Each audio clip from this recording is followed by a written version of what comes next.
बिहार के बिजली उपभोक्ताओं के लिए पटना हाईकोर्ट का एक बेहद अहम फैसला सामने आया है। सिर्फ बिजली का बिल बकाया होने से किसी व्यक्ति पर बिजली चोरी का आपराधिक मामला नहीं बनाया जा सकता अगर बिजली चोरी की बेईमानी या मीटर से छेड़छाड़ का सबूत ही नहीं है। लेकिन इस फैसले को समझने के लिए पूरा मामला जानना जरूरी है। यह मामला नवादा टाउन थाना कांड संख्या 363/2022 से जुड़ा है। याचिकाकर्ता मोहम्मद शाहिद इमाम के घरेलू बिजली कनेक्शन पर करीब 5,39,126 रुपए का बकाया बताया गया था। बिजली विभाग का आरोप था कि कनेक्शन 4 जनवरी 2021 को बकाया राशि के कारण काट दिया गया था, लेकिन बाद में भी बिजली का इस्तेमाल किया जा रहा था। इसके बाद बिजली विभाग की टीम ने 19 अप्रैल 2022 को छापेमारी करके बिजली चोरी के आरोप में FIR दर्ज कराई। इस मामले में इलेक्ट्रिसिटी एक्ट 2003 की धारा 135 लगाई गई थी। धारा 135 बिजली चोरी से संबंधित आपराधिक प्रावधान है, लेकिन याचिकाकर्ता की दलील थी कि उनका कनेक्शन वास्तव में काटा ही नहीं गया था और मीटर से किसी तरह की छेड़छाड़ भी नहीं हुई थी। अब आते हैं सबसे महत्वपूर्ण हिस्से पर। मामले की सुनवाई पटना हाईकोर्ट के जस्टिस जितेंद्र कुमार ने की।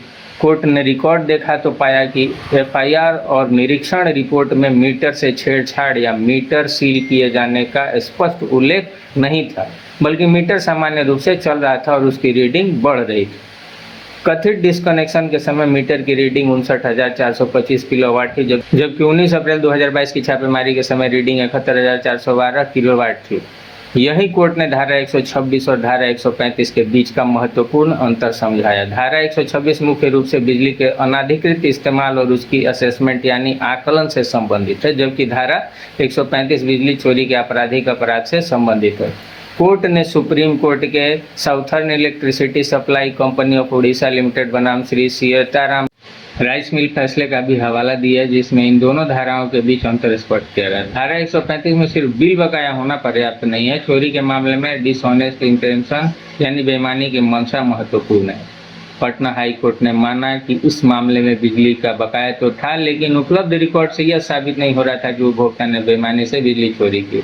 इसलिए कोर्ट ने कहा कि यहाँ सिविल लाइबिलिटी यानी बकाया बिजली राशि चुकाने की जिम्मेदारी हो सकती है, लेकिन क्रिमिनल लाइबिलिटी यानी आपराधिक जिम्मेदारी नहीं बनती। इसके बाद कोर्ट ने FIR को रद्द कर दिया। लेकिन ध्यान रखिए, इस फैसले का मतलब यह बिल्कुल नहीं है कि बिजली का बकाया बिल माफ हो गया।